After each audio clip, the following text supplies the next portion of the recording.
മലബാർ കലാപം സ്വാതന്ത്ര്യ സമരം അല്ലെന്ന പരാമർശത്തിൽ ഉറച്ച് SNDP യോഗം ജനറൽ സെക്രട്ടറി വെള്ളാപ്പള്ളി നടേശൻ. മലബാർ കലാപത്തെക്കുറിച്ച് താൻ പറഞ്ഞത് സത്യമാണെന്നും സംശയമുള്ളവർക്ക് പുസ്തകം വായിച്ച് നോക്കിയാൽ മതിയെന്നും അദ്ദേഹം വ്യക്തമാക്കി.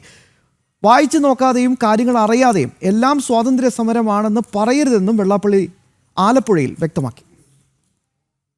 അത് വർഗീയതയാണെങ്കിൽ വർഗീയതയായിട്ട് കണക്കായിക്കോ. ഒരു സത്യമാണ് ഞാൻ പറഞ്ഞത്. കുമാരനാശാൻ്റെ പുസ്തകം നിങ്ങൾ വായിച്ചു നോക്ക്. മലബാർ കലാപം ആര് എങ്ങനെ നടന്നു, ആ കലാപം പോയി കുമാരനാശാൻ പോയി കണ്ട് അന്വേഷിച്ച് റിപ്പോർട്ട് ചെയ്യാൻ ഗുരുദേവൻ പറഞ്ഞയച്ചു. ഗുരുദേവൻ അത് കണ്ട് ശേഷമാണ് ഗുരുദേവന് കൊടുത്ത ആ ഉപദേശം. അവിടുത്തെ ചരിത്രവും സത്യവും പറഞ്ഞതനുസരിച്ചാണ് സർവമത സമ്മേളനം വിളിച്ചു കൂട്ടിയത്. ആ സർവമത സമ്മേളനത്തിൽ ഗുരുദേവൻ എല്ലാ വിഭാഗം ആളുകളെ കൊണ്ട് ഇരുത്തി പ്രസംഗിപ്പിച്ചിട്ട് ഗുരുദേവൻ എഴുതി കൊടുത്തത് എന്താണ്? എല്ലാ മതസാരവും ഒന്നെന്നാണ്. ഗുരുദേവൻ പ്രസംഗിച്ചില്ല. അവിടെ കണ്ട കാഴ്ച കുമാരനാശാൻ എഴുതിയ പുസ്തകം നിങ്ങൾ എടുത്ത് വായിച്ചു നോക്ക്.